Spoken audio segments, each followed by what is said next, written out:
Buenas tardes a todas y a todos.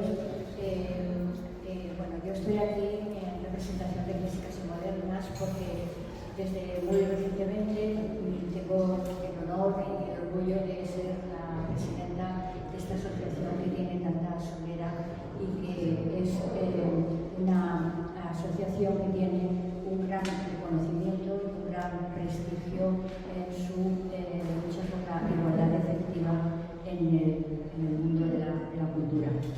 Voy a preparar voy a decir unas cuantas palabras muy breves porque lo necesario aquí es escuchar a nuestra ponente, a la que le damos las gracias también por participar en este proyecto que impulsa Clásicas y Modernas con el apoyo del Ayuntamiento de Valencia. Quiero mencionar que Clásicas y Modernas nace en 2009 con el objetivo de agrupar de manera transversal a las mujeres del ámbito de la creación para dar visibilidad y reconocimiento en ese ámbito, del ámbito de la creación y de la producción artística. Es ya, como he dicho, una asociación con mucha solera implantada en varias zonas territoriales de España. En la actualidad somos casi 300 socias, algunos socios, pero todavía somos más socias, obviamente, porque esta asociación surgió a principios del siglo XXI dentro del asociacionismo de mujeres para la igualdad de la cultura. Ahora, recientemente, la asociación recibe el nombre de Asociación Clásicas y Modernas, Asociación para la Igualdad de Mujeres y Hombres en la Cultura. Es decir, hemos incorporado también, de acuerdo a la agenda feminista actual, el hecho de que nuestros compañeros también apoyen la igualdad como personas con conciencia de igualdad. Bien, como quería señalar, esta asociación la fundó, una de sus fundadoras, la primera presidenta fue, como sabréis, Laura Freixas. Laura Freixas, en aquella asamblea anual de 2009, dejó dicho una frase que yo suelo repetir porque es muy significativa. Ella dijo que Clásicas y Modernas estaba motivada por un grupo de mujeres que no estaban dispuestas a tirar la toalla y a tomar por fracaso personal lo que era un problema colectivo. En este contexto, Clásicas y Modernas trató siempre de desvelar y de combatir la desigualdad y la falta de oportunidades que las mujeres tienen en el ámbito de la creación y de la producción artística, en los diversos ámbitos, ya sea en la danza, en las artes escénicas, en la música, en la literatura, en fin, en la cultura en general. Desigualdades que, como sabéis, no se deben a cuestiones de calidad artística, sino más bien que están motivadas por lo que se conoce como el androcentrismo cultural, es decir, ese falso mito que piensa que el talento es un atributo meramente masculino. Desigualdades que también están causadas por lo que se conoce el techo de cristal, es decir, esa limitación en el ascenso profesional debido a la dificultad de conciliar la vida familiar y la vida profesional que muchas mujeres tienen. Clásicas y Modernas se caracterizó desde el principio por desarrollar proyectos que tienen sello impronta propia. Por citar algunos sobre todo de los iniciales, fue Mujeres de Escena en Igualdad, el MEI, o temporadas de teatro en igualdad. Pero también uno de los proyectos que tiene la impronta de Clásicas y Modernas es Bibliotecas en Igualdad, que nace aquí en Valencia con el esfuerzo de nuestras socias Marina Gilabert y Rosa María Rodríguez Magna, que hoy nos acompaña. Es decir, este proyecto, que es ya un sello característico, una impronta característica de Clásicas y Modernas, nace aquí en la zona territorial de la Comunidad Valenciana. Junto a este proyecto también quiero recordar que se impulsó desde Bibliotecas en Igualdad, se impulsó la conmemoración y la celebración del Día de las Escritoras, en colaboración con la Biblioteca Nacional de España. Estos son logros de Clásicas y Modernas en el camino por la igualdad efectiva entre mujeres y hombres. El objetivo y la finalidad de Clásicas y Modernas ha sido siempre hacer de la cultura un instrumento decisivo para lograr la igualdad en el ámbito de la creación y la producción artística, tal como señala el artículo 26 de la Ley de Igualdad 3/2007. Ya sabemos que la ley, que la igualdad es formal, pero todavía no es efectiva y real, y por eso caminamos en ese sentido y trabajamos en ese sentido en los diversos proyectos en los que Clásicas y Modernas diseña y plantea. Antes de terminar y antes de presentar ya el programa Bibliotecas en Igualdad del Ayuntamiento de Valencia 2023, que es donde nos encontramos, ¿no? Y en este foro, en esta biblioteca de Arrancampirs, de la ciudad de Valencia, yo quiero también señalar 3 características diferenciales de nuestra asociación. Es una asociación, como he dicho, de mujeres para la acción cultural, pero es una asociación que no es sectorial. Es decir, nosotras agrupamos a mujeres de todos los ámbitos de la creación. Tenemos escritoras, tenemos artistas, intérpretes, danza, música, teatro, escritura, pintura.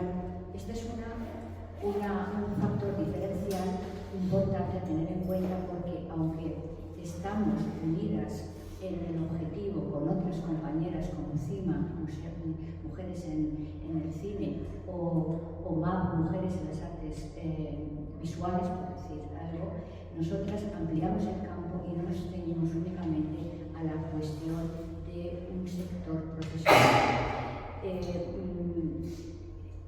Otro factor diferencial es la inclusión de mujeres y hombres para la igualdad, de personas con conciencia de igualdad, un mundo compartido en este momento en el que el feminismo es un feminismo interseccional, intergeneracional, y que se abre cada vez más a esa agenda, como digo, feminista, de incorporar tanto a mujeres como a hombres en la lucha y en la conciencia por la igualdad. También la otra cuestión son los informes de diagnóstico que realizamos para saber dónde estamos y a dónde queremos llegar. Ese tipo de diagnóstico, dónde están las mujeres en este caso, por ejemplo, en este foro hoy, en este día, que abrimos el programa de Bibliotecas de Igualdad del Ayuntamiento de Valencia 2023, pues nos encontramos con la pregunta: ¿dónde están las mujeres en las bibliotecas? Para este proyecto están programadas varias mesas redondas, un ciclo de conferencias como el que iniciamos hoy, y también una jornada de buenas prácticas para bibliotecarias. Hoy empezamos este ciclo de conferencias con Gemma Lluch, catedrática de Filología Catalana de la Universidad de Valencia, que va a presentarnos y va a moderar también su intervención Rosa María Rodríguez Blanco. Muchas gracias por su asistencia y ya doy paso a Rosa María Rodríguez.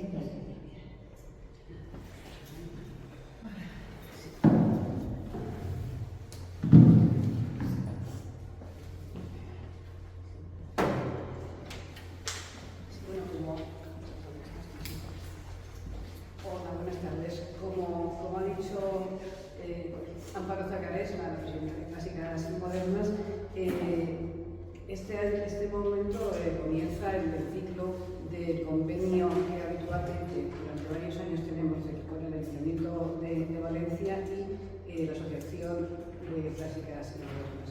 El convenio se centra principalmente en el programa Bibliotecas en Igualdad, y como se ha comentado, lo que pretende es echar un vistazo a los fondos bibliotecarios y decir, bueno, ¿dónde están las mujeres? ¿Hay un igual número de libros de hombres y de libros de mujeres? Y si no es así, ¿por qué es? Evidentemente no se trata de mala intención de los bibliotecarios ni de las instituciones, sino de una larga trayectoria de lo que se considera relevante como ser enseñado y ser transmitido. El programa Bibliotecas en Igualdad pretendía, pues, simplemente el tomar conciencia de esa ausencia de obras de autoría femenina en los fondos de las bibliotecas, el realizar actividades para solventar de alguna manera esa invisibilidad y comprometer también a las instituciones en rellenar esos huecos por medio tanto de compras de nuevos materiales como de acciones que posibiliten esa visibilidad, pues desde hacer catálogo de escritoras, hacer digitalizar nuevos textos, etcétera, etcétera. En este sentido tenemos que agradecer al Ayuntamiento de Valencia y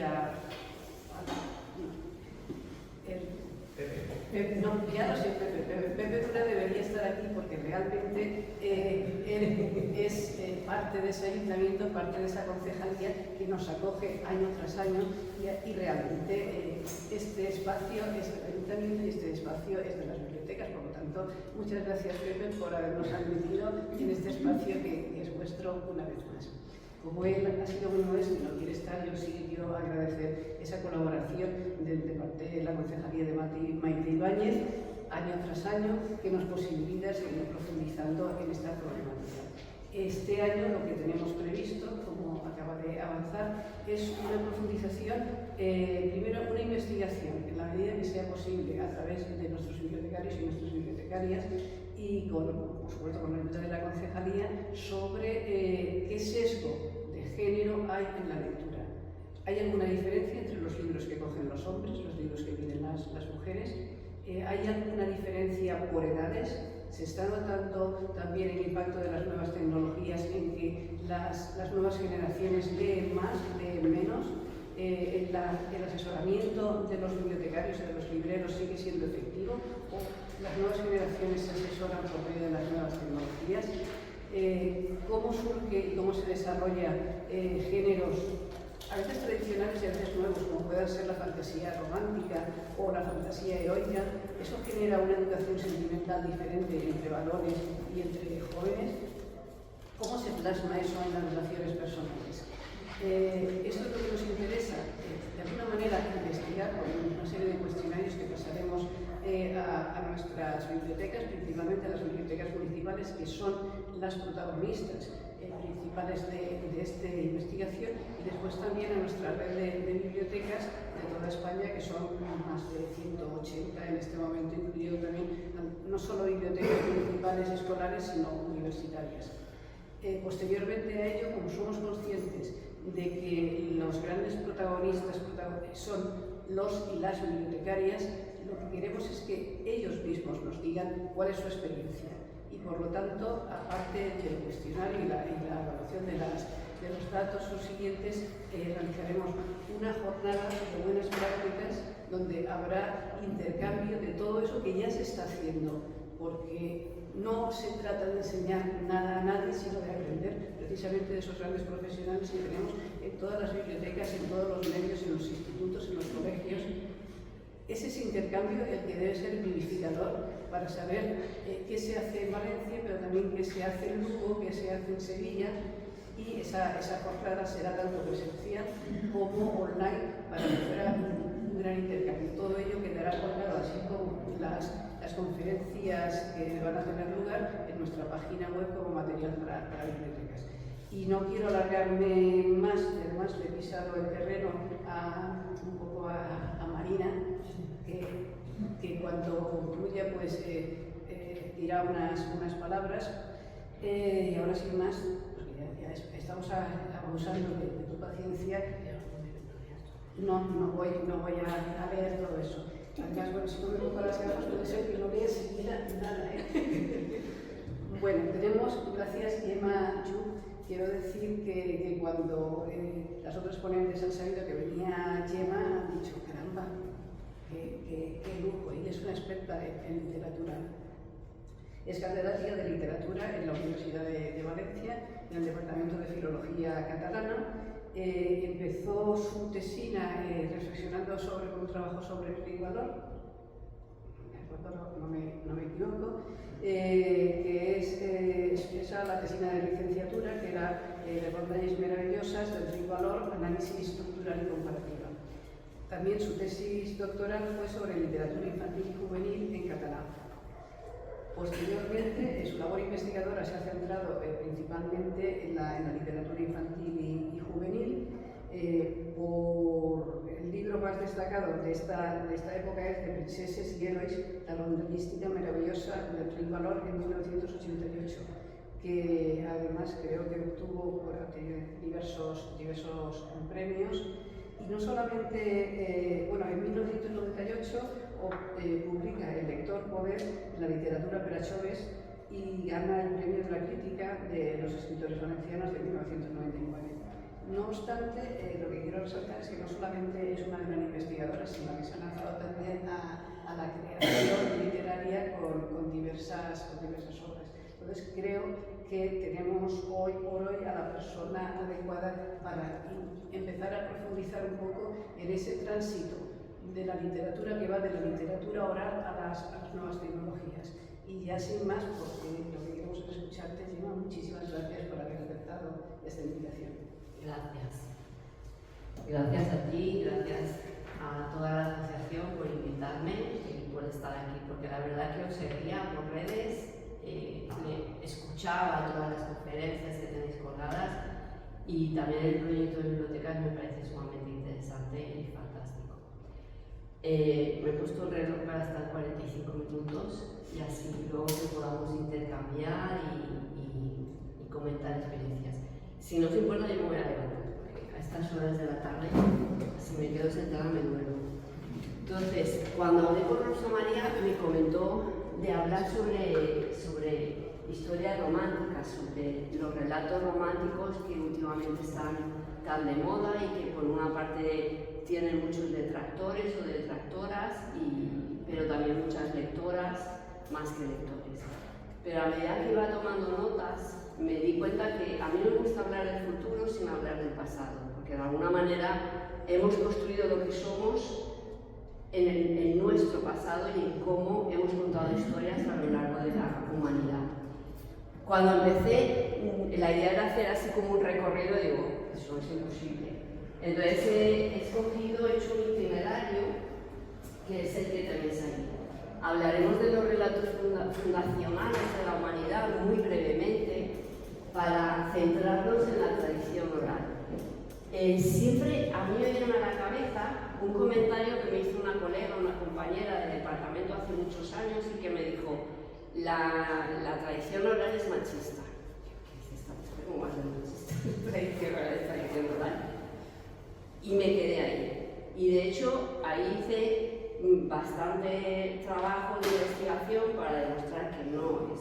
Los filtros que colocaron determinadas personas para hacernos llegar es lo que es machista, en algunos casos y no en todos. Por eso, para no hablar en abstracto, trabajaremos sobre tres ejemplos: el de la Bella Durmiente, el de la Cenicienta y el de la Caperucita. Tres cuentos que han pasado hasta la actualidad, tres historias, tres universos de ficción que son algo más que un cuento, como veremos luego.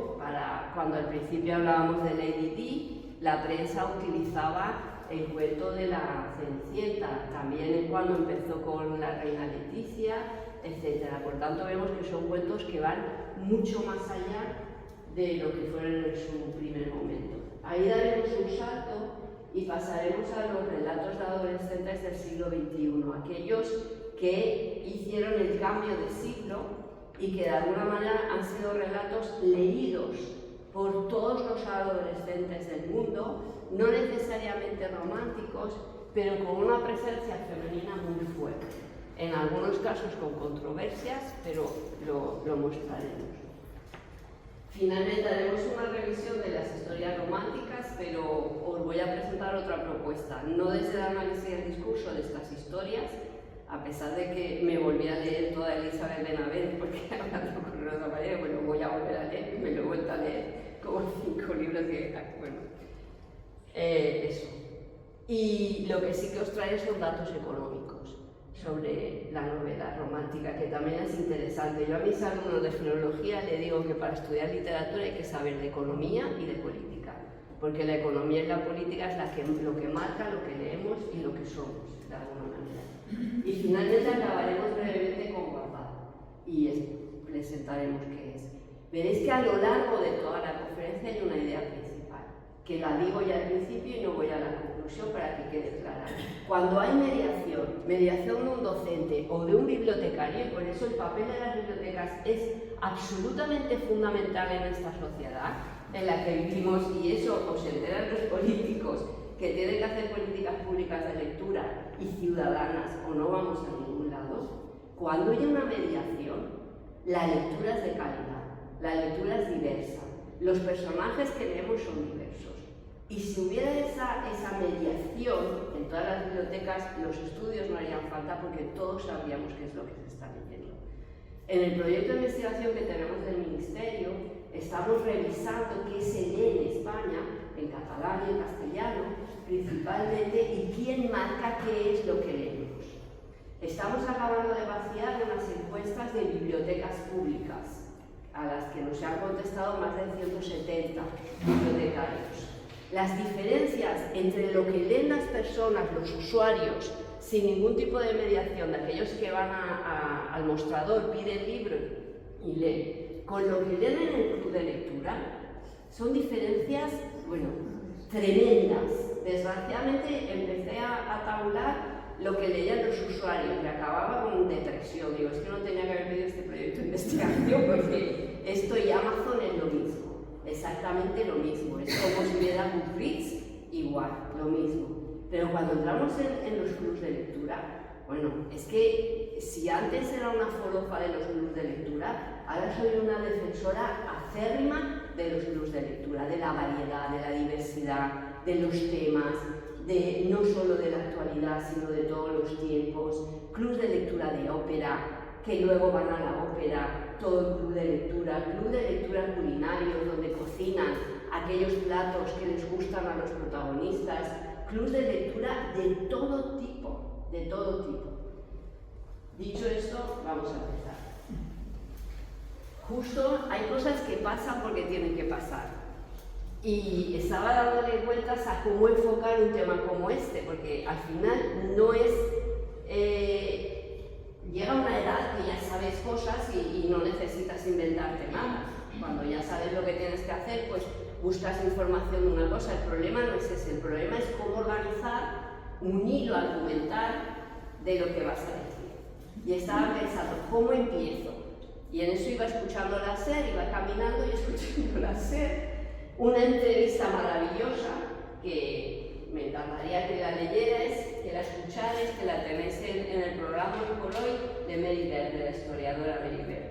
Una entrevista maravillosa y que leía y cual pregunta del papel de la mujer en la historia. Dice, ¿el papel de la mujer en la historia? ¿Qué significa? Dice, es que ¿de dónde venimos? De ahí fue cuando pensé empezar de dónde venimos. Y era la importancia. Por eso, escuchar la radio cuando te vas a caminar puede ser muy bueno y te da buenas ideas. Ella dice, habla de la Odisea. La Odisea es el relato fundacional. Los relatos fundacionales de la historia de la humanidad no son muchos. En América siempre hablamos de Popol Vuh, que es uno de sus relatos fundacionales. Aquí es la Biblia, no como texto religioso, sino como narrativo, que influye en lo que se publica posteriormente. Y luego la Odisea, etc. Son esos relatos que nos han marcado, que han marcado antes de que viniera el audiovisual y antes de que vinieran las redes sociales nuestro ADN. Y dice, en un momento determinado, Penélope dice, no habláis de esas cosas porque esas cosas ya son muy tristes y estoy cansada de tanta tristeza.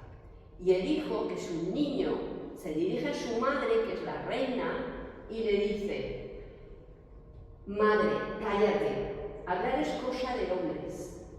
Y ella dice, vete arriba. Y ella no hace. No dice, la reina no le dice a su hijo, cállate mocoso, ¿qué me vas a decir a mí? Sino que directamente hace lo que su hijo le ordena, porque por encima de ser reina es mujer. o por debajo de ese rey las mujeres. Y entonces eso no importa. Ese es el relato de los que venimos y aparte de los que nos construyen. ¿Qué ocurre con la tradición oral? La tradición oral es absolutamente diversa en sus inicios. Hasta el siglo XVIII, finales del XVIII, que es cuando empiezan los estudiosos a fijarse en esos relatos que se contaban en tabernas, en casas, en cualquier sitio, empezaron a elegir aquellos relatos. Pero en esos momentos eran relatos de todo tipo. Las personas de más edad todavía hemos podido, en un proyecto que hicimos de todavía recuperar algunos relatos de tradición oral, íbamos a los pueblos y pudimos asistir, yo recuerdo, en un bar de un pueblo, en una fiesta, donde los hombres estaban en una parte y las mujeres estaban en la otra. Y se iban contando los relatos donde el perjudicado era el hombre cuando lo contaban las mujeres y la perjudicada era la mujer cuando lo contaban los hombres. Porque los relatos se adecuaban a las personas que los contaban. Entonces había relatos de adultos, obviamente había sexo, había mucho sexo porque es lo que gustaba y lo que nos gusta, había cacas, había pedos, había de todo aquello que está presente en los chistes que no han pasado por escrito. Pero vienen los filtros. Yo aquí los filtros los he puesto en aquellas personas que recogieron los relatos. Pero hay otros filtros, el de aquellas personas que informaban a los que contaban. Yo os contaré una anécdota de las rondallas mallorquinas de Mosén Alcover. Mosén Alcover, que recogió todas las rondallas de Mallorca, iba siempre con unos cuadernillos donde anotaba aquello que le contaba. Posteriormente, ya muerto, cuando ya publica esas rondallas, en la Universidad de las Islas Baleares, un profesor de las Islas Guimard, profesor Guimard, consigue estas libretas y las revisa. Y le llama la atención que en las libretas tampoco haya ninguna anotación de tipo sexual, de tipo erótico, de curas y monjas, que era muy habitual en la tradición oral, etc. Y visita a aquellas personas que informaron a Mosén Alcover, algunas que todavía estaban vivas. Y él dice, comenta que les pregunta, pero anem a veure, que no hi havia ni una... no teníeu rondalles de sexe. I diu, calla, com anem a parlar de sexe en el Mosén Alcover? Al cura no se le habla de sexo. Entonces, el filtro no solo lo puso Alcover, el filtro lo puso también aquellas personas que le informaban. Enric Valor también nos contaba, por ejemplo, yo recuerdo una de las rondallas que él tenía, donde las mujeres, las dos hermanas, la hermana que se le castiga, tira humo y en el bolsillo le salen piedras, pero en otras rondallas, porque sabéis que las rondallas son similares en toda Europa, no era así, tiraba pedos por la boca y luego le salían cacas en el bolsillo, que era lo que aparecía en todas. Finalmente, después de 3 años de hablar con él y decirle, es que eso no es así, eso no te lo han contado así. Al final, un día que lo encontramos Rosa Serrano y yo bajo de defensas, ya nos dijo, claro que no, era pero una dona valenciana no se puede tirar pets per la boca. Entonces cambió porque desde su ideología una mujer no hacía eso. Pero quiero decir que los filtros tanto los ponen aquellas personas que escuchan y lo pasan a escrito como aquellas personas que informan, porque adecuan aquello de su cultura que van a comunicar. Aquí los principales filtros fueron 2, porque siempre hablamos de Walt Disney como la persona que revisó todas aquellas historias tradicionales, pero hubo un filtro previo. El filtro previo fue Charles Perrault y fueron los hermanos Grimm. Ese filtro que transformó la gran variedad de historias que se contaban en lo que llamamos las versiones canónicas de la narrativa de tradición oral. Y estas personas, los Grimm, los Perrault, los Amades, todos ellos eligieron. Y de aquellas rondallas eligieron las protagonizadas por hombres. Eligieron las protagonizadas por mujeres subalternas del hombre. Eligieron los bellos durmientes, las bellas durmientes. Y eligieron todo aquello. Había una selección Y de esa selección, además, cambiaron cosas como ahora tenemos. Entonces, el segundo filtro, ese ya definitivo, fue Disney. Disney adopta ya el filtro parte de Grimm y parte de Perrol e inmediatamente aporta el último filtro que nos ha condicionado a toda la humanidad, pero a toda. Una de las prácticas que estuve realizando durante muchos años en diferentes centros de España y de América era cuando llegue el momento. Vamos a ver primero La Bella Durmiente. Todos recordaréis La Bella Durmiente en las versiones actuales donde lo recordáis, ¿no? No hace falta que recuerden la historia. Pero las historias no todas fueron así. Yo recomiendo que leáis el libro, la recolección de cuentos que realizó el italiano Giambattista Basile. Se publicó en 1636 y la historia de la Bella Durmiente, Sol, que era la Bella Durmiente, y Luna y Talía, que eran sus hijos. Esta ilustración no corresponde a la realidad porque obviamente en aquel momento el libro no salió ni para niños ni para adolescentes, sino salió ilustrado, ¿de acuerdo? Y la edición que hay actual es una edición para adultos y no tiene ilustraciones. Pero era muy representativa esta ilustración, porque básicamente la Bella Durmiente es una violación. Cuando, si leemos el cuento, el príncipe llega, que está casado, tiene mala relación con su mujer, que es una ogresa, le ponen ogresa, como ya sabemos, eso es una característica habitual. Y cuando llega y la ve a la Bella Durmiente, no puede aguantarse sus instintos y la viola. Él se va, de vez en cuando volvía, pero a los 9 meses nacen mellizos, nacen Luna y Talía. Y cuando nacen, buscan el pecho de la madre. Y en vez de encontrar el pecho de la madre, chupan, le sacan la aguja, recordad la aguja, ella despierta y se encuentra con el panorama, con 2 criaturas. Luego aparece otra vez el príncipe y mantiene una relación a doble. La mujer lo sabe y lo que es habitual. Al final la mujer hace ir a por Luna, a por Sol, perdón, y a por los hijos, intenta quemarlas y al final cae ella en el cacerone caliente y ya sabemos lo que ocurre. La mujer muere y él se casa. Pero es una violación, es una historia de la violación como tantas historias de la narrativa de tradición oral. Charles Perrault en 1697, con el título, ahí sí que tenéis los títulos reales de las diferentes versiones, su versión no cambia un poco porque él no está casado, sino que es su madre la que aparece, que es otro cliché habitual. Y cuando ya llegamos a los hermanos Grimm, es aquella historia del beso que todo el mundo recordaréis. Desaparece la violación y simplemente lo que hay es un beso.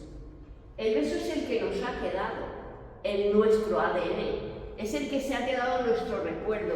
Eso es la Bella Durmiente. Ese gift que os he puesto ahí es lo que recordamos, porque es la historia que Disney ha querido que recordáramos. Hay otras historias, por ejemplo, en Andalucía, Rodríguez Almodóvar recogió El Bello Durmiente.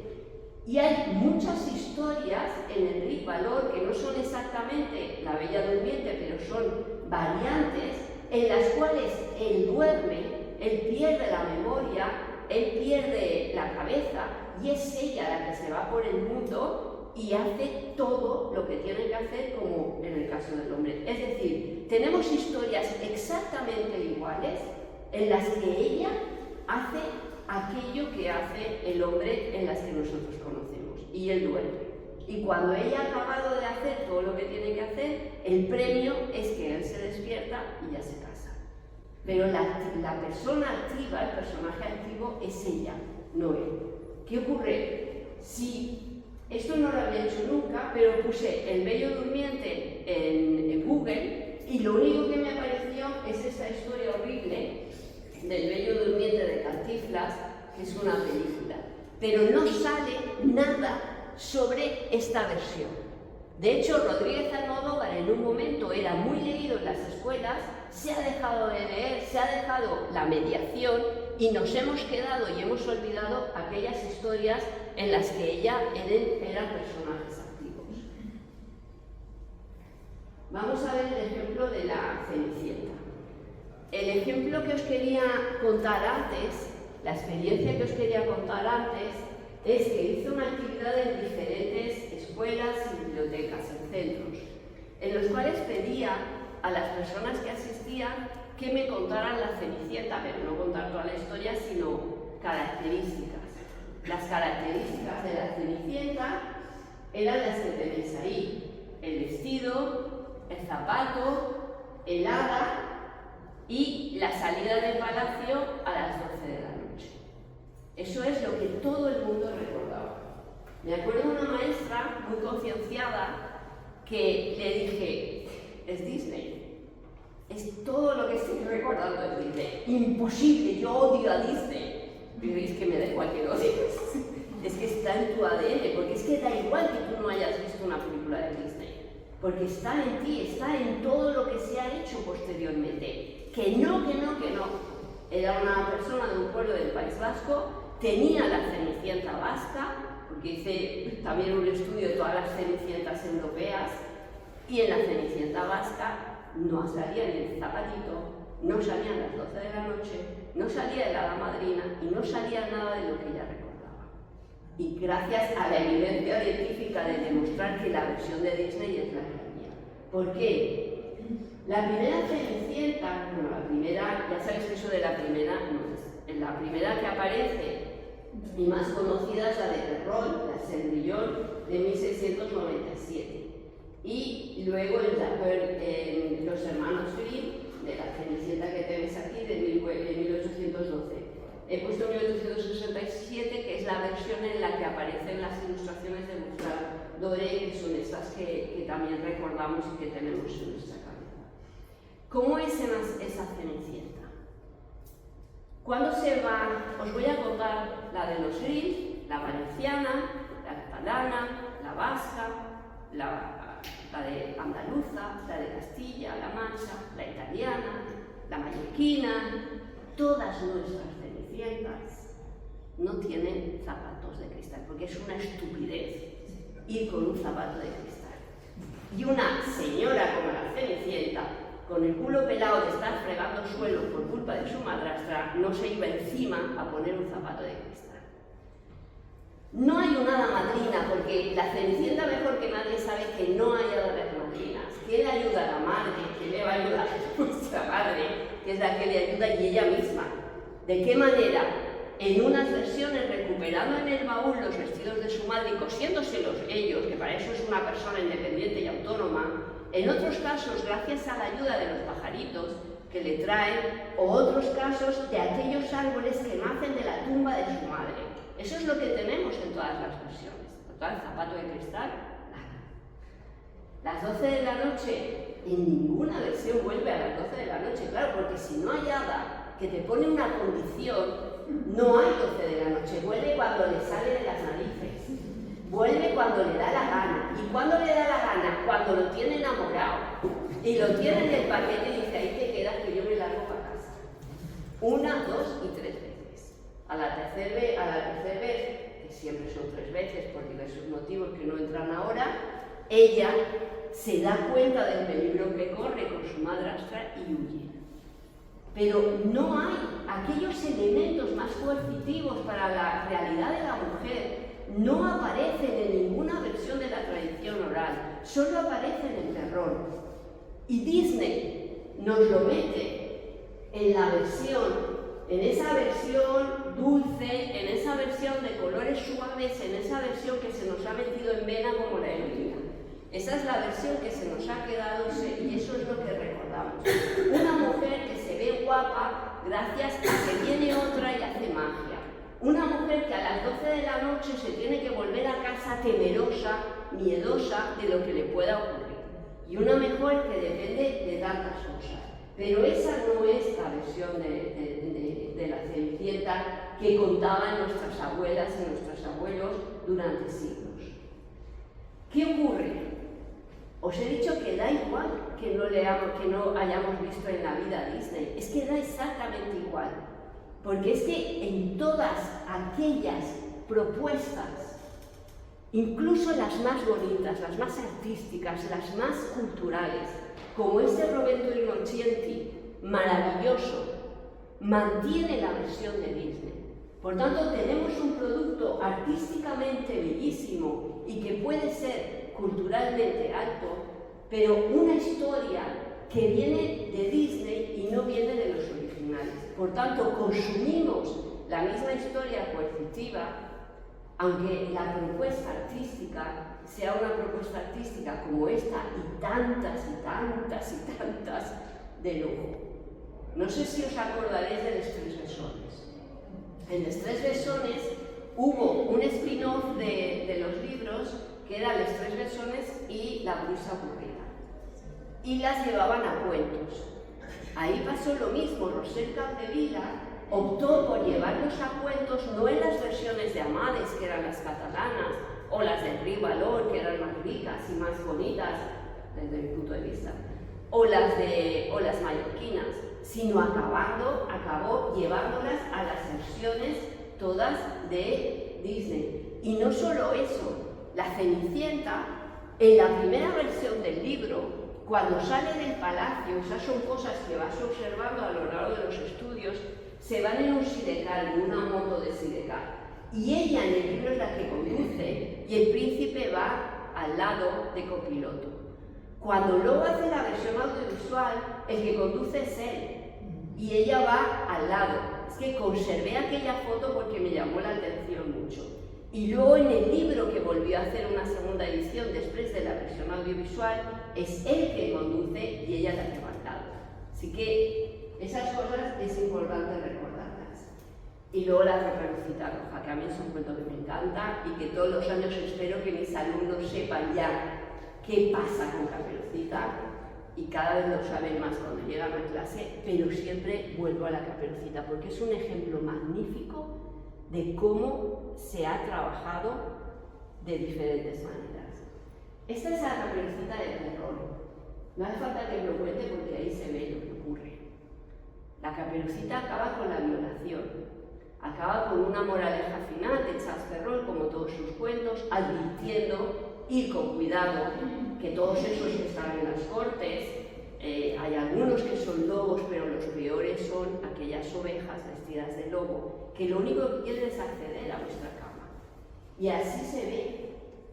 Ahí acaba con el lobo en la cama de ella, mirar a esa niña, pero es que desde la primera ilustración magnífica de Gustave Doré, estas ilustraciones son para quedarse en la retina, y que acaban aquí y acaban justo ahí, acaban en la violación y ella muerta. No hay nada más, ese es el final. Hay una versión magnífica que es imposible de encontrar, pero imposible de encontrar, que no se ha vuelto a reeditar, que es esta. Se editó en 1983 y es de una fotógrafa. Mirad ahí porque básicamente es la historia original de terror, pero con fotografías.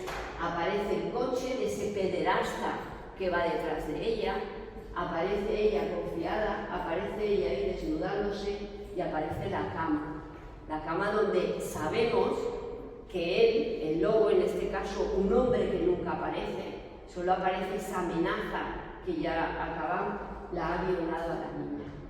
Pero este libro no lo encontramos, este libro no se ha vuelto a editar, este libro lo conocemos las personas que nos dedicamos al tema y que siempre estamos hablando con unos y otros para que vuelvan a reeditarlo, porque más en los tiempos que vivimos en la actualidad, es un buen libro para aprender que el peligro en la vida existe, porque para eso estaban algunos cuentos, para advertirnos de un peligro y ensayarlo en la fantasía, lo que luego te podía pasar en la realidad.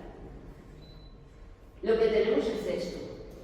Lo que tenemos es la versión de los hermanos Grimm, que en la primera versión de la Caperucita que ellos recogen, recordad que los hermanos Grimm no recogen narrativa de tradición oral por gusto, ellos estaban haciendo un diccionario del alemán, ellos eran lingüistas, y entonces recogían estos cuentos y estas narraciones porque habían estructuras lingüísticas que les iban bien para el diccionario.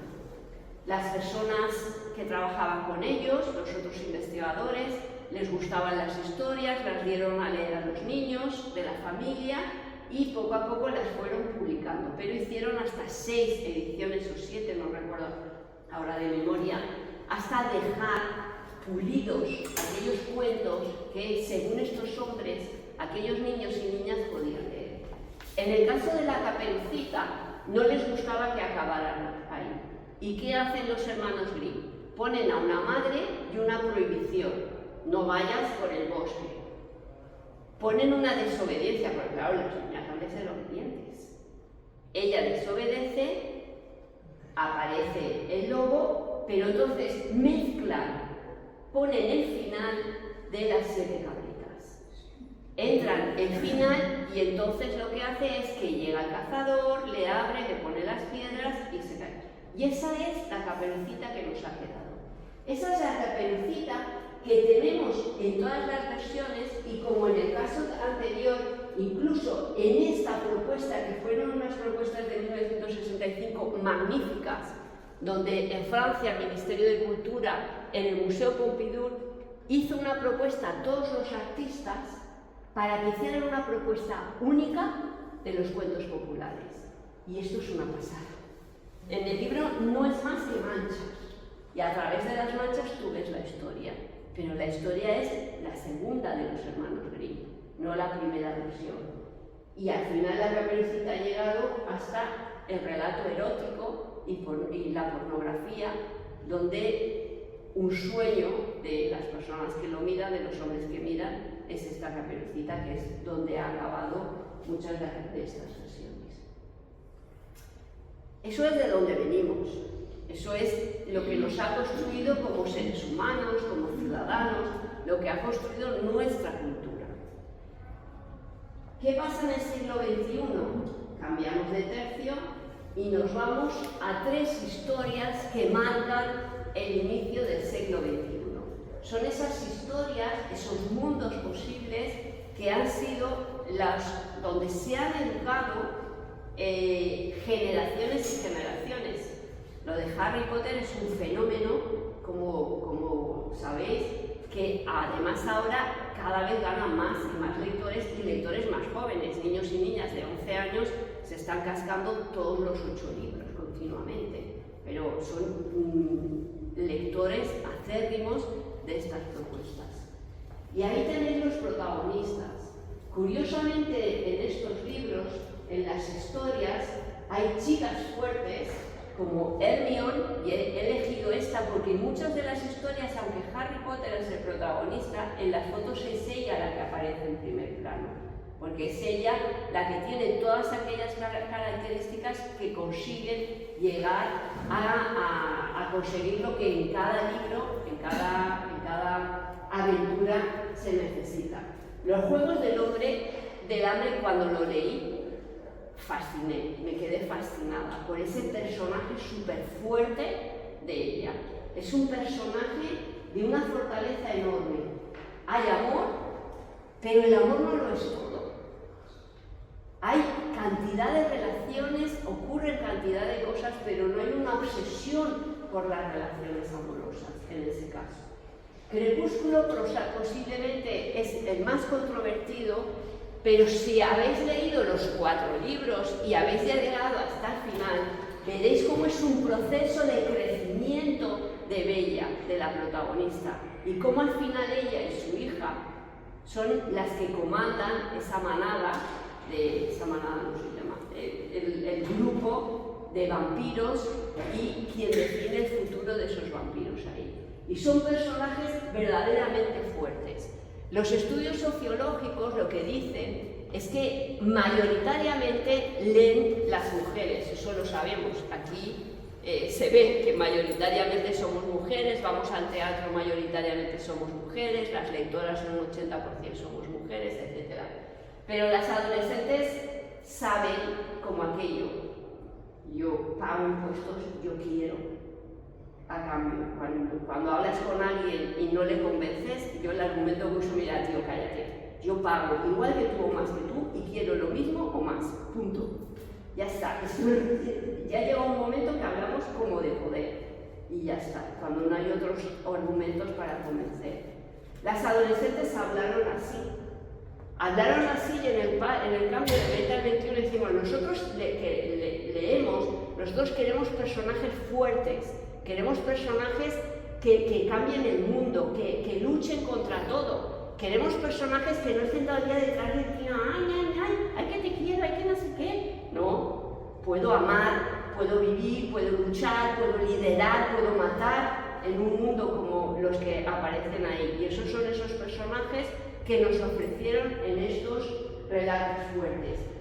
Tuvimos otros relatos, como los que tenéis aquí a la izquierda, El niño en pijamas rayas, etc., que eran relatos que han funcionado, eran relatos muy buenos, muy interesantes, donde las relaciones hombres y mujeres eran o chicos y chicas, eran muy sanas, pero todos esos relatos ya pasaban por la mediación de la escuela, por una mediación de la biblioteca, etc. Y costaban más de llegar a ser bestsellers y sobre todo a mantenerse como bestsellers.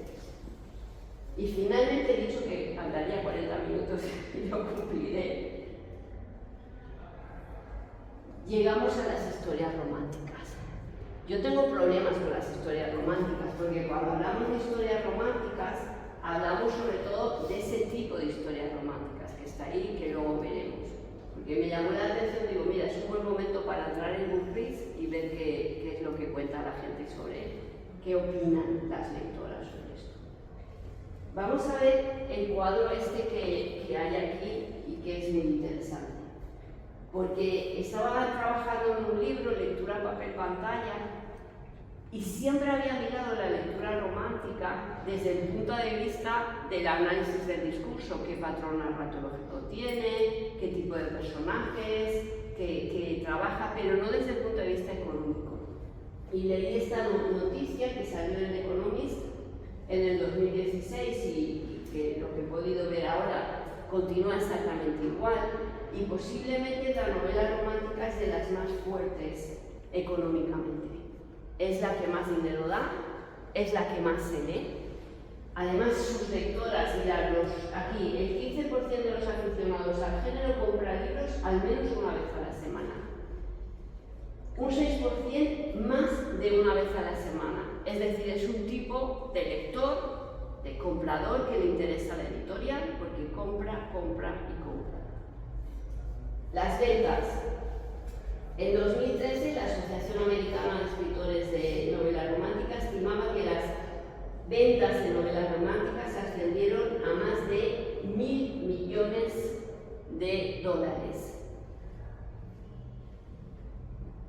Las ventas de novela representaban el 13% de la ficción de adultos. Estoy hablando de novela romántica para adultos, de adultos, no de juvenil. Pero luego había un dato súper curioso, que era el que tenéis ahí, que no se ve mucho, que era el de los formatos. Y comentaba que las lectoras de novela romántica eran las que no tenían miedo en leer en iPad, en comentar más en redes sociales, es decir, que eran lectoras muy activas también. Por lo tanto, eso es un tesoro para las editoriales y para el mundo editorial. No solo compran, sino que encima promocionan, etc. Y por lo tanto es una fuente de dinero continuo. Pero ¿qué historias románticas?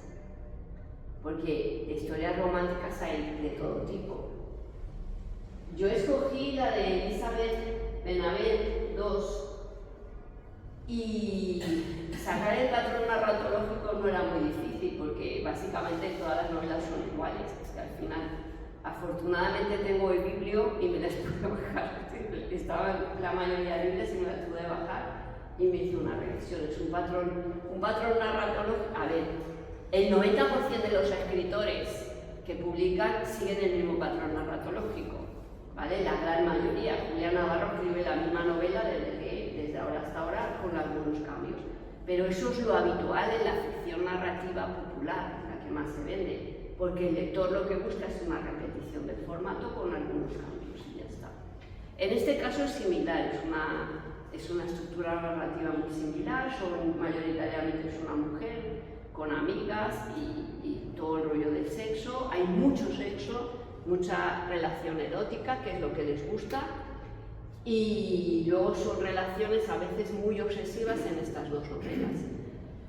Quería saber la opinión de las lectoras, y no sé si conocéis Goodreads. Yo no aconsejo usarlo porque es regalar datos a Amazon. Amazon es la empresa más opaca que hay en el mundo. Tú quieres un dato, te lo venden directamente. Es decir, nosotros les damos los datos. Que dice, dame algo, pues dame tú algo. Pon la opinión y tú qué me das. Si tú me regalas un libro, yo te doy mi opinión, pero si tú no me regalas un libro, no te doy nada, ¿de qué vas? Pues eso es lo que hace. Lo que pasa es que, bueno, esa sería otra conferencia que trabajamos bastante también con los chicos para que no den nada en redes sociales que no sea necesario, y menos a Amazon. Pero entrar ahí para analizar lo que dicen las lectoras es interesante. ¿Qué dicen las lectoras? Lo tenéis aquí, como os pasaré el power. Hay de todo, hay muchas que hablan maravillas, me encanta, las escenas de sexo me ponen súper bien, qué maravilla, las amigas son lo más, que las amigas están todo el día histéricas, a ver si follas, si no follas, si no sé qué, si no sé cuántos, y ya está. Pero busqué justamente las negativas, que era lo que me interesaba para ver por qué una lectora lee, compra el libro, lee y encima deja una crítica negativa, que ya me parece lo máximo. Pero era muy interesante lo que decía. Me preocupa la visión de las mujeres que deja este libro, porque para empezar, si llegara un día que coincidiera que ese grupo de amigas que están todas solteras a la vez, no tendrían nada de qué hablar, porque solo hablan de hombres. A mí lo que me alucinaba en alguna de las novelas, en esta por ejemplo, en esta la de todos los días, no me acuerdo ahora, todos los días el mismo día, una cosa así. Pues ella se despierta y está en el pasado, porque el novio la deja, ¿vale? El novio es un paliza, y que a ella no le gusta, pero la deja. Entonces vuelve al pasado en un momento determinado, y ella está intentando a toda hora dejarlo ella antes de que él haga su, ¿de acuerdo? Ella acaba de hacer la directora de una revista, que es el sueño de su vida. Yo digo, hablará de algo de su trabajo. Se va a la semana de la boda de París y se lleva al tío. Yo digo, ¿cuándo va a estar con él? Si estás todo el día trabajando, si fueras hombre no te llevas a la mujer. Y a la novia se lo lleva, discusiones. No habla de trabajo. No habla, como esta dice también, que no me había fijado en eso, la hermana tiene un hijo, no habla del sobrino, como si no existiera. Su única obsesión es la relación con esa persona, que cualquier psicólogo diría que son relaciones fuertes.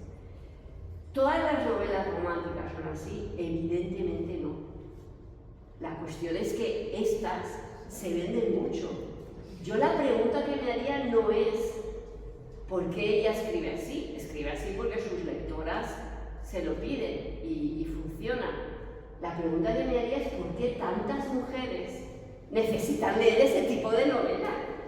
¿Por qué tantas mujeres se enganchan a historias tan adictivas de adicción a hombres que encima ese de aquí es un pesado?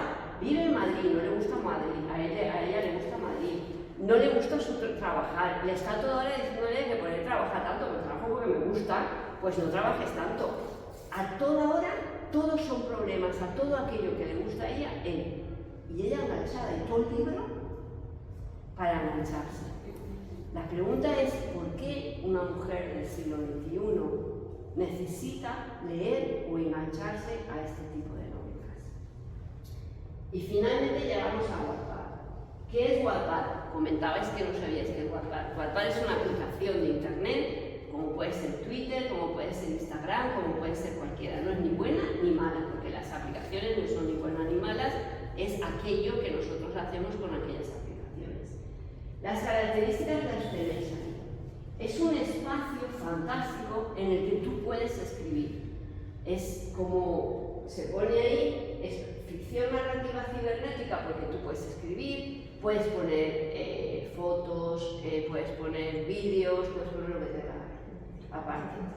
Y similar a la novela de folletín del siglo XIX, porque tú vas escribiendo y tus lectores interaccionan contigo. Todos aquellos seguidores te van diciendo cosas y tú continúas esas novelas. De ahí han salido grandes escritos mundiales como After, otra novela que es para el psiquiatra, After y novelas de este tipo. Pero ahí en Wattpad hay joyas, hay cantidad de escritores. El otro día estábamos trabajando con poetas, chicas y chicos jóvenes que escriben en catalán poesía y que tienen espacios fantásticos donde publican poesía, porque es el espacio en el que no solo publican, sino se leen, y tienen una gran cantidad de lectores que se leen. Por tanto, son espacios de los que ha salido After, pero también han salido cosas, joyas maravillosas, que no conocemos porque no han tenido el éxito de After.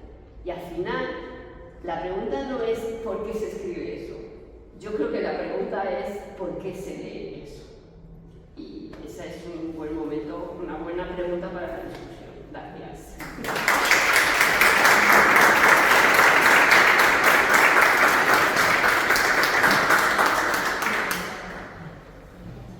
Muchas gracias. Ahora me toca el turno a mí. Y vamos a leer. Me siento ahí o me quedo en la mesa. Tener el micro. Vale. ¿Qué me decías? Que cuando, bueno, no, que tenemos a gente joven por ahí que está Mariola Martínez, que es una escritora joven que utiliza todos estos medios y que además hace novela romántica. Entonces, yo le había dicho que el primer turno de palabra, pues que, dado que teníamos una protagonista de lo que estábamos hablando, que se lo dijéramos a ella. Bueno, yo quería... ¿Ya desapareció? No, estoy aquí. Te he dejado a ti el foco. Yo quería agradecértelo y además ha sido muy amena. Gracias. Y me ha gustado muchísimo. Imagino que todas hemos disfrutado mucho con tu ponencia. Además de darle pie, yo también quiero decir que aquí hay bibliotecarias. Tenemos una bibliotecaria, compañera nuestra, que es Marina Calatayud, con la que vamos, parte del trabajo que vamos a hacer, de la investigación que vamos a desarrollar, hemos consultado con ella porque es una experta, y también tenemos a la que fue presidenta del Colegio de Bibliotecarios y Documentalistas. Amparo Pons. Muy bien. Muchas gracias, Amparo, por venir. Bueno, y muchas escritoras, compañeras, amigas, que me alegro muchísimo de que estéis ahí. Bueno, como lo que tenía que decir al principio ya lo han dicho ellas, yo voy a darte paso y haz tú las primeras preguntas, porque nos sorprende muchísimo por qué las mujeres eligen esos libros para leer y por qué los chicos también eligen los libros de fortachones para leer, toda vez que, hablando con las bibliotecarias de pueblos pequeños y preguntando, haciendo la misma pregunta, me dijeron, si no lleguen això. Así lo que lleguen son los libros que mandan en la escuela. Es decir, estos no los mandan en la escuela. Entonces, vamos a ver, cuéntanos. ¿Por qué leer? ¿Qué es lo que se elige? Tú escribes, además. Le doy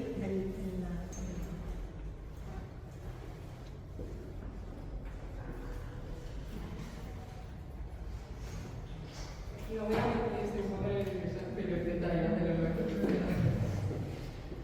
sinceramente, a la pregunta de por qué las mujeres eligen leer estos libros, yo creo que tiene mucho que ver con las redes sociales. Hoy en día, porque todo se mueve por redes sociales, todos nos movemos por redes sociales, hay muchísima gente recomendando libros por Instagram, por TikTok, hay modas también. salió un libro en 2019 que se hizo muy famoso y ahora han hecho una película que es A través de mi ventana. A través de mi ventana también es de psiquiátrico total.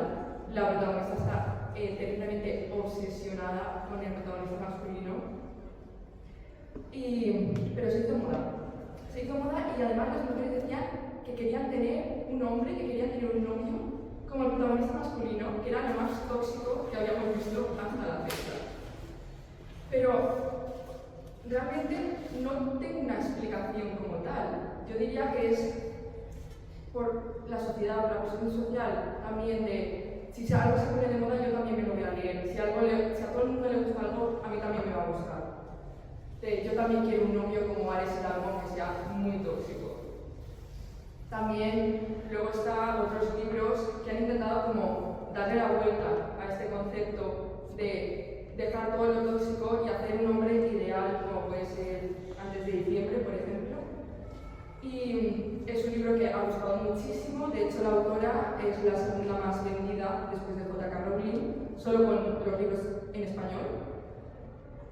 Pero eso también es un poco irreal, porque no existe el hombre perfecto.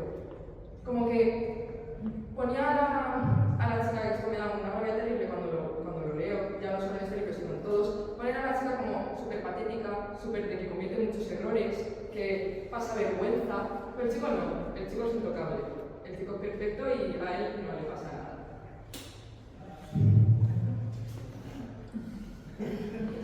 ¿Y tú cuando escribes, ¿por qué te gusta la plataforma? ¿Intercambias con otras escritoras o crees que hay alguna moda alternativa entre chicas que escriben frente a ese modelo o no?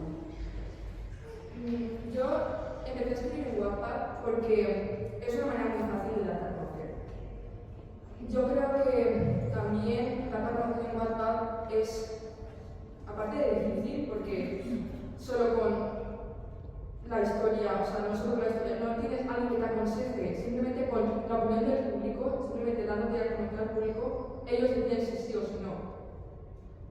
La gente escribe en Wattpad también es muy fácil escribir en Wattpad, todo el mundo puede escribir en Wattpad. De hecho, el otro día lo comentaba con mi madre, en Wattpad hay de todo, absolutamente de todo. Y ya no solo novelas serias, no. Hay también lo que se llaman fanfics, cosas totalmente irreales de personajes sacados de películas, te ponen en el contexto de la película y crean una historia a partir de eso, que son pues, como los clichés que tenemos de toda la vida, de enemigos a enamorados, de amigos a enamorados, o incluir una relación falsa para sacar beneficio los dos. Me quedo un poco. No, pero lo has explicado muy bien. Es una plataforma que se usa de maneras diferentes y ya está. Sí, y además también es una aplicación que empezó a publicar libros, porque originalmente no publicaba libros. Empezó pues cuando vio que mucha gente compraría los libros en formato físico, pues empezaron a publicarlos con la editorial Montena, creo que fue la primera. Creo que siguen a día de hoy con esa editorial. Bueno, estaba reflexionando sobre... Gracias. Estaba reflexionando, yo también escribo, conozco la plataforma y soy esa gente que tampoco usa mucho las redes sociales. Es decir, que me cuesta muchísimo porque tú sabes lo que tienes que hacer para vender, pero no quieres encargarte de eso. Entonces, para una persona que va a vender el libro, que quiere dar a conocer su obra, bien duro tener una ética, una concepción y luego entonces saber que o te rindes a esto o no vas a ocupar un espacio. Entonces, vinculando el comentario de nuestra compañera y lo que acabamos de ver, yo pienso que estamos tan mediadas por una cultura ancestral y al final son esquemas que nosotras mismas traemos, una cultura que vamos y unos comportamientos que vamos a seguir consciente o inconscientemente repitiendo. Entonces es posible que esa necesidad de evasión, de poner la mente en automático y de sentirte cómoda con esa visión que conscientemente queremos en el discurso estar en contra de ello, pero a la hora de la verdad se siguen eligiendo las mismas historias de la fotonovela de los 70, que el chico le daba una bofetada a la chica, o las telenovelas. Es decir, que yo pienso que de alguna manera es muy reciente todavía este cambio de mirada, de perspectiva, desde el punto de vista femenino, y quizás eso todavía influya mucho, porque son esquemas que están muy arraigados, y quizás eso pueda también ser un componente. Sí. Hicimos otra investigación con los adolescentes que escribían blogs, luego se pasaron a YouTube y ahora los booktubers, y ahora estamos trabajando con Instagrames, con los que hacen reseñas en Instagram y en TikTok, que ya empezamos a tener datos ya. Pero cuando estábamos con los blogueros, que eran desde 12, 13 años, y luego youtubers hasta los 24, 25, mayoritariamente chicas, pero también chicos, les hacíamos entrevistas que quedábamos con ellos, o bien online y tal. Y una de las preguntas era, tu profesor en clase debes triunfar, ¿no? En clase de literatura. Mi profesor no sabe nada. Yo, ¿cómo que mi profesor? Bueno, yo de hecho sabía que vivían en Valencia algunos porque me lo decían, porque en internet no tenían nombre, no había nada que les delatara, lo que fuera, todo era seudónimo, hasta que luego ya en YouTube ya empezaron para sacar dinero a poner su nombre. Digo, ¿cómo que no saben nada? Decir, no, esto es aparte. Esa persona que me estaba diciendo tenía 16 años, trabajaba con una chica de 17 y estaban iniciando una empresa de representación de escritoras, 16 y 17 años, y no le quería contar nada a la profesora porque tenían miedo de los compañeros. Entonces era como aparte de lo que ocurría en clase. Esto lo recuerdo porque continúa pasando.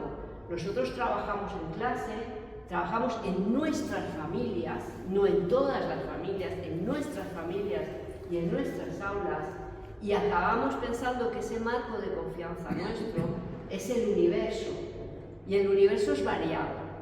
Y para los adolescentes, la familia es la familia, la escuela es la escuela, pero el mundo es otro, es la selva, como dicen algunos. Y es el consumo de determinadas canciones, donde todavía se dice, me voy a comprar una puta para esta noche. Las letras, os estoy citando letras de las que están escuchando con 15 y 16 años, donde están viendo porno, donde están viendo cantidad de cosas, que es como una cultura en paralelo. Es una producción absolutamente en paralelo a lo que nosotros controlamos.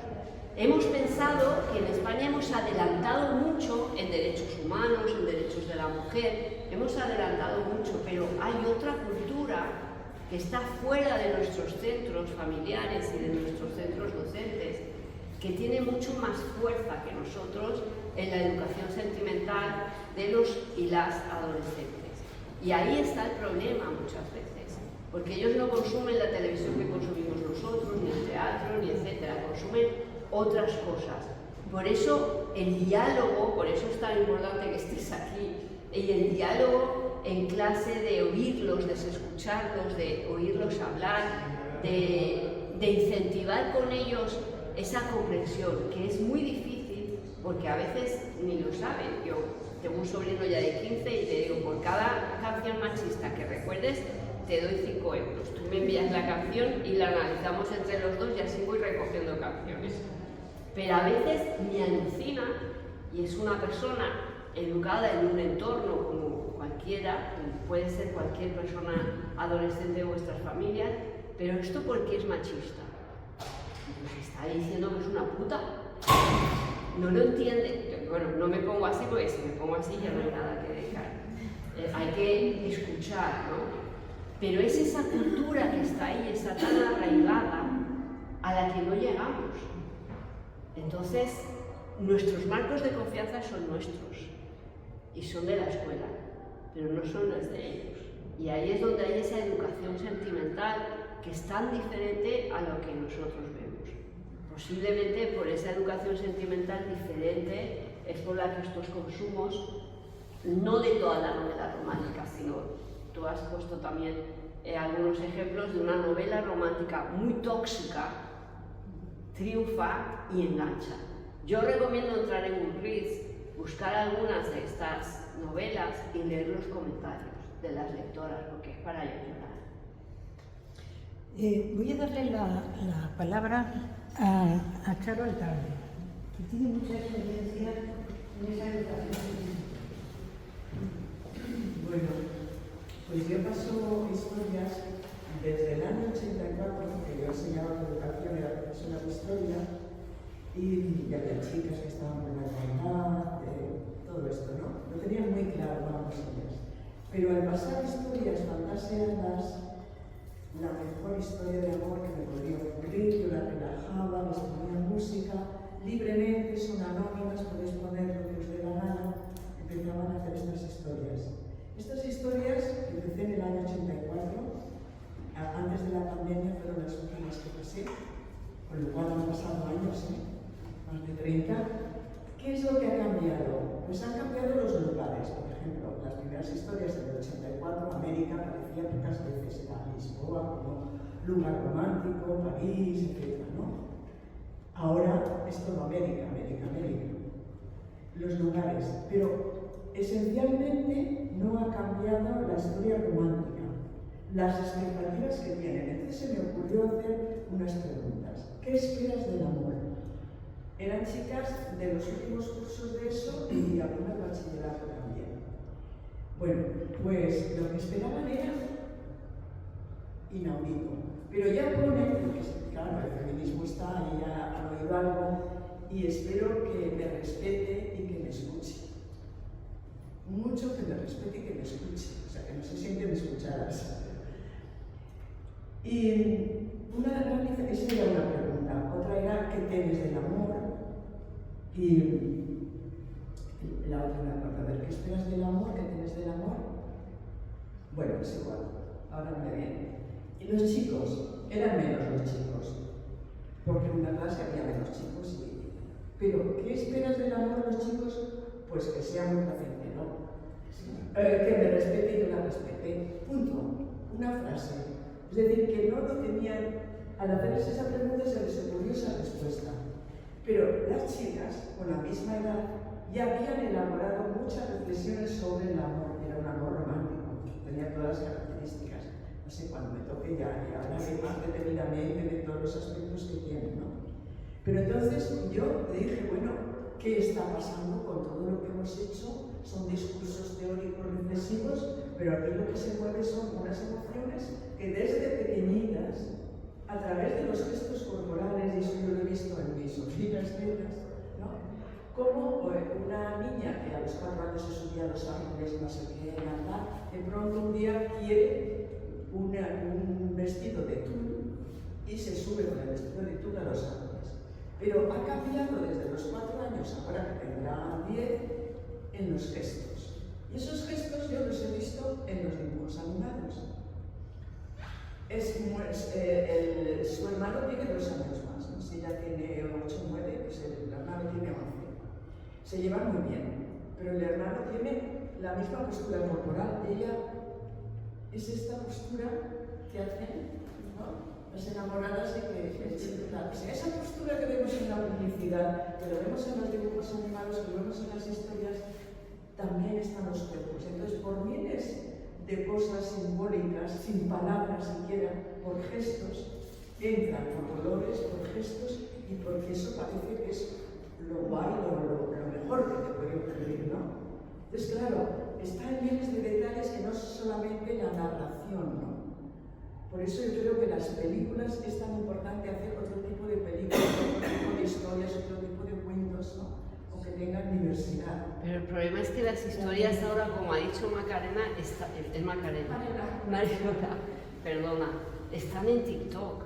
Es que lo que consumen ahora son youtubers, Sí. pero desde los 4 o los 5 años. Youtubers que abren regalos y básicamente consumen TikTok, y lo vemos allá observamos en los sitios, en los parques, en las comidas, donde inmediatamente se pone la cámara y hacen todos los bailes de TikTokers, y esos gestos que tú dices están ahí y así.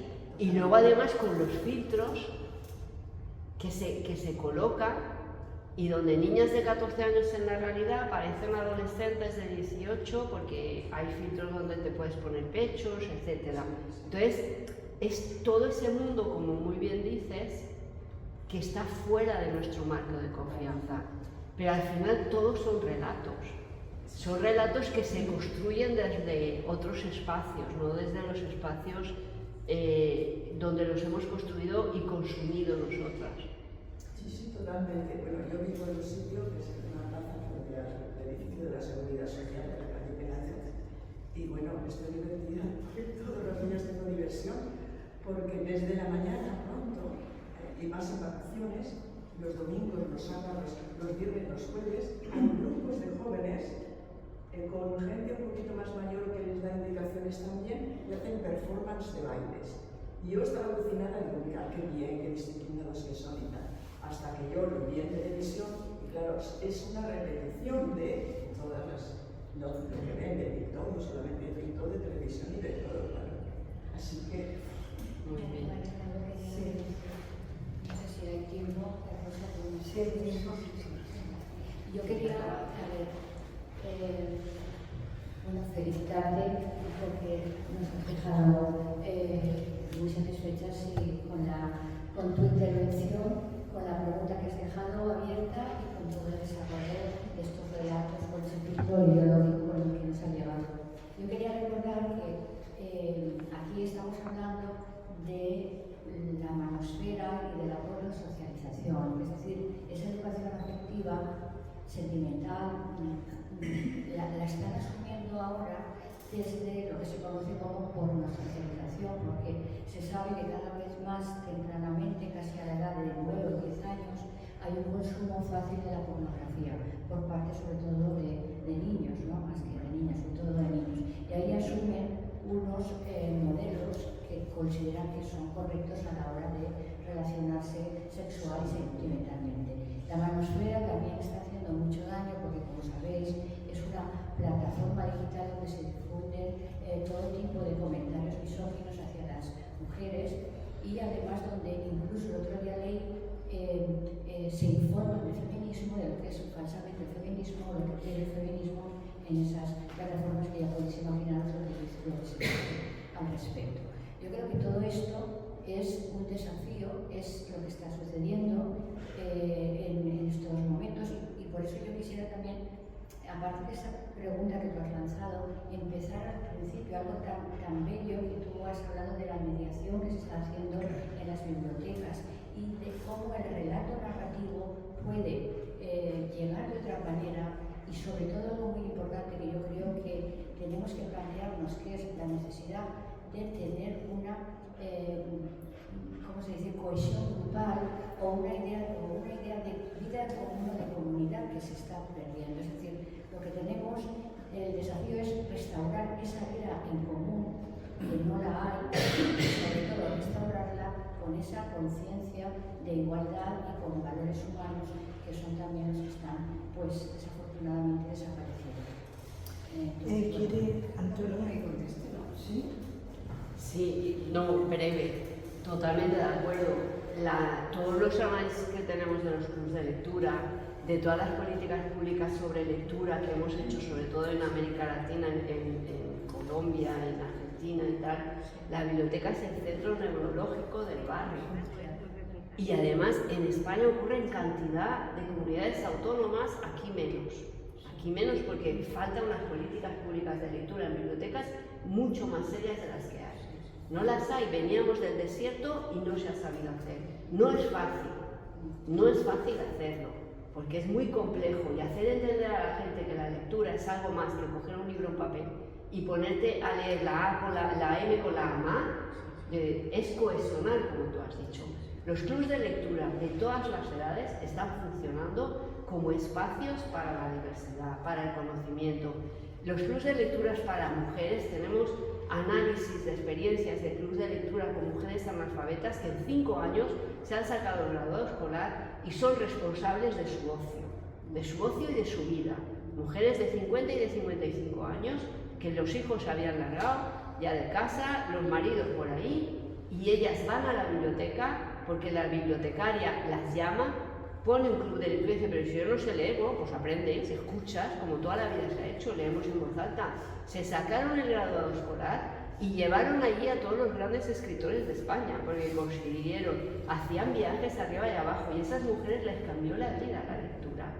En Colombia, los clubes de lectura de familia han reducido la violencia familiar, han reducido la ausencia en clase, han mejorado la salud física y psíquica en las familias. Eso está demostrado. Por cada euro que se mete, se devuelve a la sociedad más de €1,5.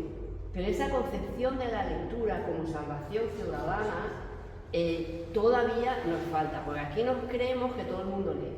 La gente no lee porque no les enseñamos a leer socialmente, y ese trabajo no es de la escuela.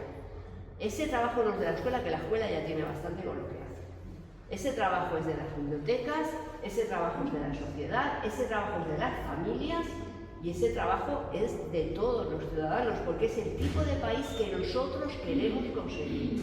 Y eso es una responsabilidad de todos, no solo de algunos. Antonia quería intervenir en el mismo sentido de lo que estás diciendo ahora. Sí, precisamente yo soy dramaturga, actriz, directora, en fin, me defino como mujer de teatro porque hago de todo. Y bueno, me ha encantado tu charla porque yo estoy en esa línea. Pues por un lado, bueno, uno de mis objetivos como dramaturga es visibilizar a las mujeres en la historia, darles el protagonismo que nos merecemos. En torno a los cuentos de hadas, precisamente, yo tengo lo que llamo una trilogía, la trilogía de las madrastras, donde cambio el punto de vista y entonces la historia es contada por la madrastra de Cenicienta, la madrastra de Blancanieves y la madrastra de Hansel y Gretel, donde dicen, disculpen que no me presente porque no tengo nombre, solo me llaman la madrastra, hasta el copyright me lo robaron, y en fin, cambiar ese punto de vista me parece importante. Luego, aparte de investigaciones sobre mujeres en la historia, sobre los clubes de lectura, yo estoy coordinando un club de lectura desde hace ya varios años, un club de lectura teatral, que es muy interesante y muy completo porque está promocionado desde el Institut Valencià de Cultura. Entonces leemos el texto, lo comentamos, son todas mujeres, no porque esté prohibido que haya hombres, sino porque solo se han apuntado mujeres, como pasa en muchas ocasiones.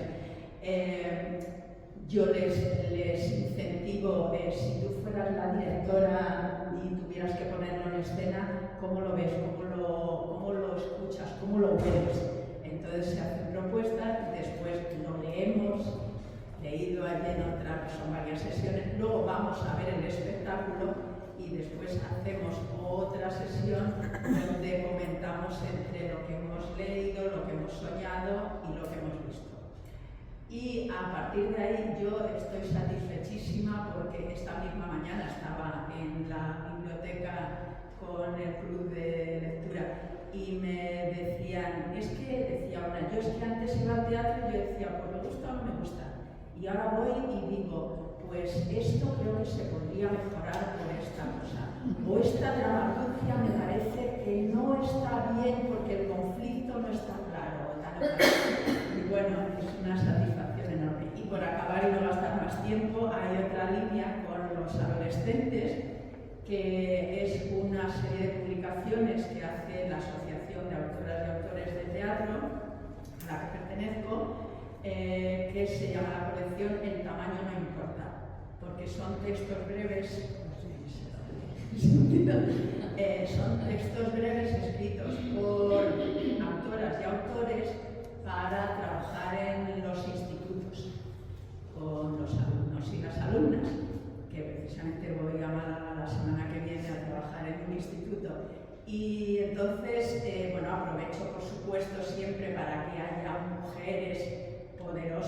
de chavalas jóvenes que cuentan, que viven sus historias en el texto y está dando un fruto también muy interesante.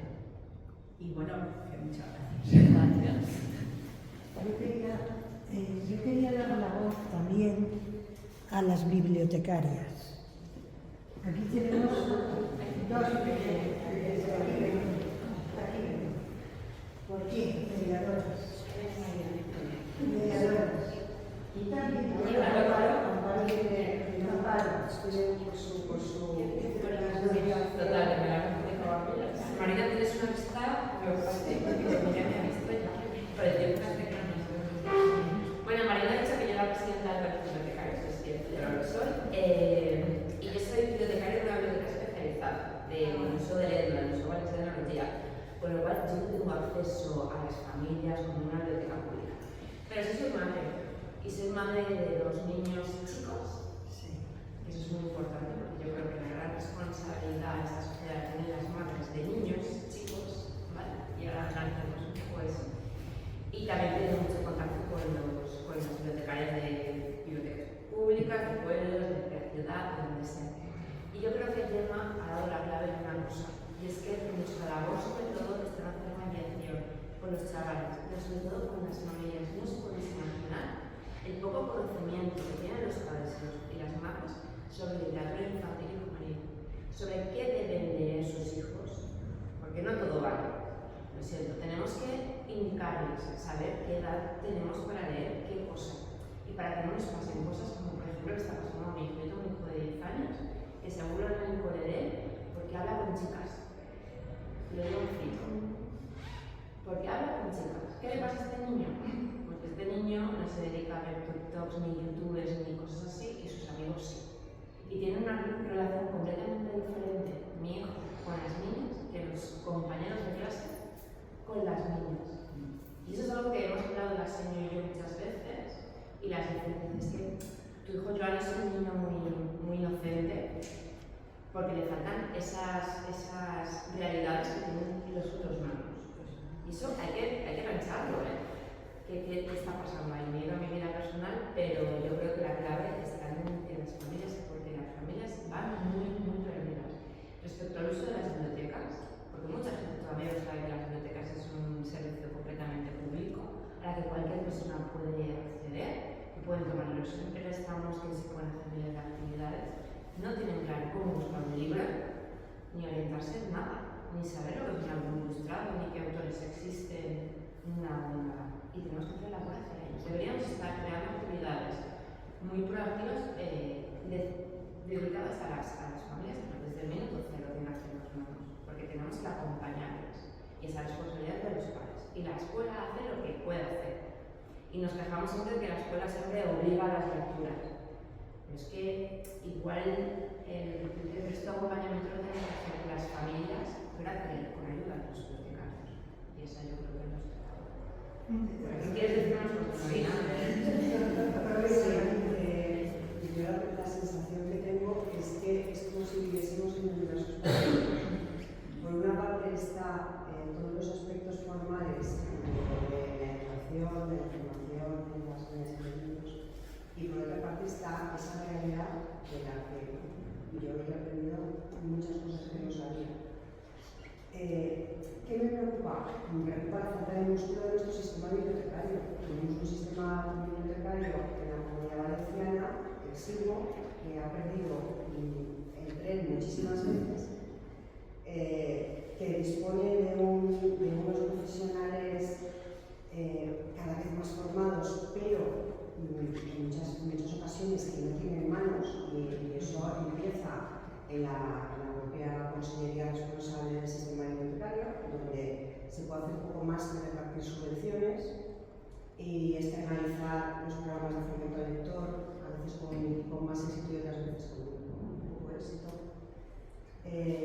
A mí esto me parece que tendría que ser objeto de un programa de alguna manera, o sea, de un gran plan, pero de un gran plan que implicase a toda la sociedad, de un gran plan que situase a las bibliotecas en los que lo que las profesionales pensamos que han de ser los puntos de acceso a no solo a la cultura, sino también a la información, a esa información de calidad, que desgraciadamente cada vez es más escasa.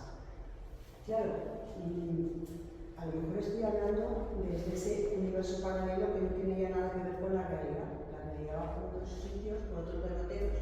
Ahora mismo cada vez nos va a resultar más difícil dilucidar qué cosas escribimos las personas y qué cosas están escribiendo las inteligencias artificiales y qué es verdad y qué no lo es. O sea, y bueno, y cuando descubres que, claro, que hay niños de 16 y 17 años que ya viven paralelamente en un mundo de negocios, hay niños de 10 años que van a ser objeto de bullying por parte de sus compañeros simplemente por relacionarse con chicas. ¿Dónde está la coeducación? ¿Dónde están todas las cosas con las que la gente de mi edad nos dejamos aquí? No sé, me provoca todo y sigo pensando que como profesional de las bibliotecas, para mí es un deber ético que tenemos que poner a las bibliotecas en el centro de esa mediación cultural, pero por otra parte, ¿cómo entramos en todo eso que está afuera y que cada vez me parece más extraño? O sea, es como si viviésemos en planetas diferentes, ¿no? Y lo que se debería hacer es crear equipos de profesionales con los mediadores, pero para eso, como siempre, necesitamos inversión pública y estrategia. Pero hay que hacer lo que se está haciendo en otros sitios. Barcelona, yo he participado durante un año, le decía, y se aprobó y se presentó públicamente hace dos meses el plan de bibliotecas de la ciudad de Barcelona. Y ese plan de bibliotecas, os aconsejo que la leáis, es una pasada, pero una maravilla. Han participado todos los bibliotecarios de Barcelona, que es para los próximos 10 años, plan de bibliotecas 2030.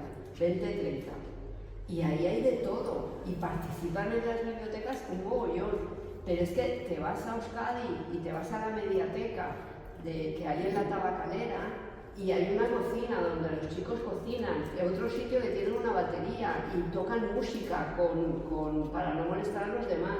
Si quieres silencio hay una sala con sofás donde puedes leer en silencio. Hay otro sitio de laboratorio de química, de física y de 40.000 cosas, porque son espacios donde la biblioteca se ha extendido. Hay cantidad de actividades que se están haciendo. En Bilbao, hace 4 meses, participé también en el programa de el plan de lectura para adolescentes de las bibliotecas del País Vasco. Se está haciendo.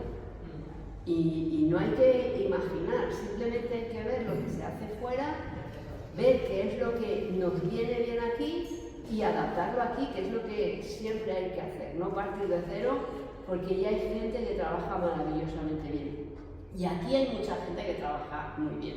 Amparo, como él es así, Amparo trabaja fantásticamente bien.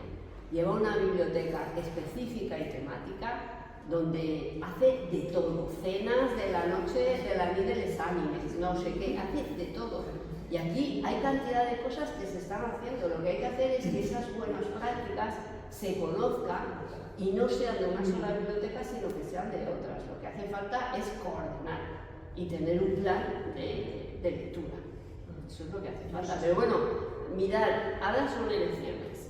Este es un buen momento para poneros de acuerdo y sacar un manifiesto a favor de las bibliotecas públicas en el País Valenciano, sacarlo y obligar a todos los partidos a que lo firmen y que se comprometan después de las elecciones a ponerlo en práctica.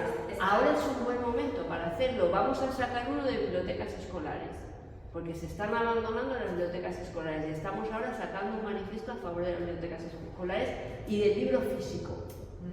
Porque está muy bien leer en pantalla, yo leo todo en pantalla.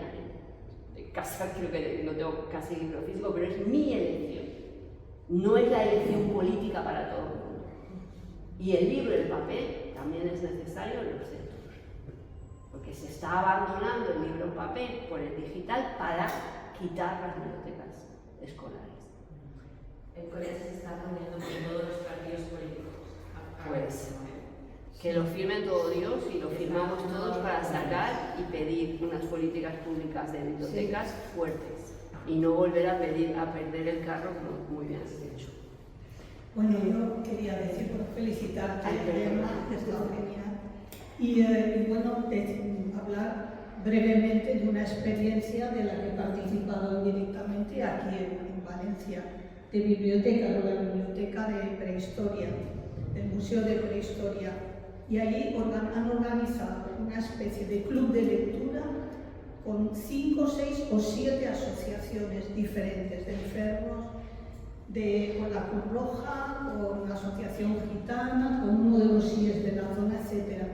Entonces cogieron un libro de Mujeres de Roma y seleccionaron pues unos cuantos capítulos y se han reunido durante varias sesiones y no hace mucho participé yo en la última. Tuvimos un encuentro y dijeron, no, nosotros queremos seguir leyendo, de manera que han prolongado el club de lectura. A mí lo que me fascinó de eso es la cantidad de personas tan diversas, también de la Universidad Popular, tan diversas, con edades también muy diferentes, y cómo la lectura realmente les ha resultado muy enriquecedora en ese sentido, ¿no? Entonces a mí me parece que eso sí que al barrio realmente sí que realiza esa función también un poco de cohesión. A mí me ha parecido un proyecto maravilloso y sería deseable que pudiera producirse con más bibliotecas.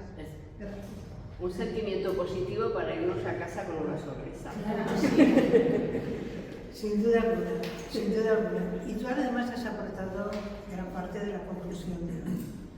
Y por citar, lo más importante es que hagamos reivindicación de las bibliotecas, que seamos reivindicativos respecto a la cultura que emerge de ellas, que se cultiva, que florece y que además la extendemos. Eso es un aspecto.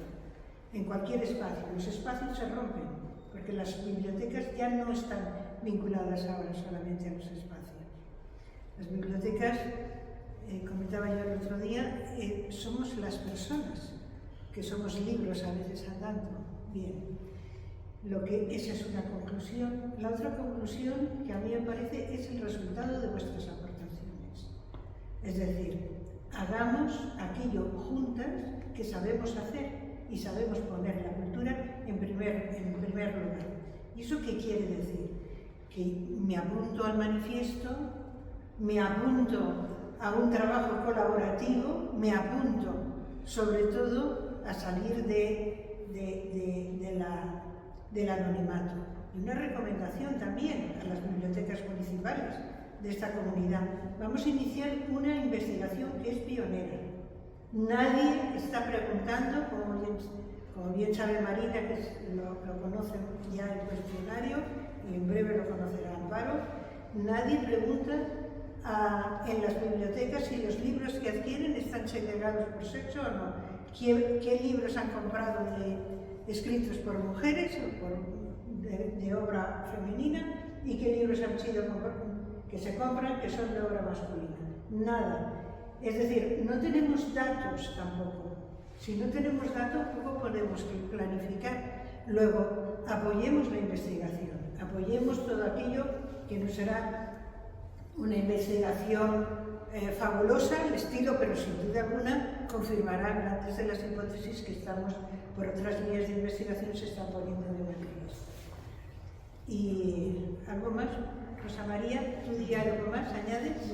No, lo digo como coordinadoras del grupo. Sí, o sea, ha sido un placer escucharos porque esto solamente ha sido una ponente de lujo, amena, y además que nos ha dado la reflexión sobre la mediación, efectivamente, porque teníamos la idea de que viene todo desde fuera, efectivamente, desde los orígenes, todo es misógino. No, pero y la selección, ¿qué es lo que se transmite? ¿Y por qué se transmite y cómo se mantiene?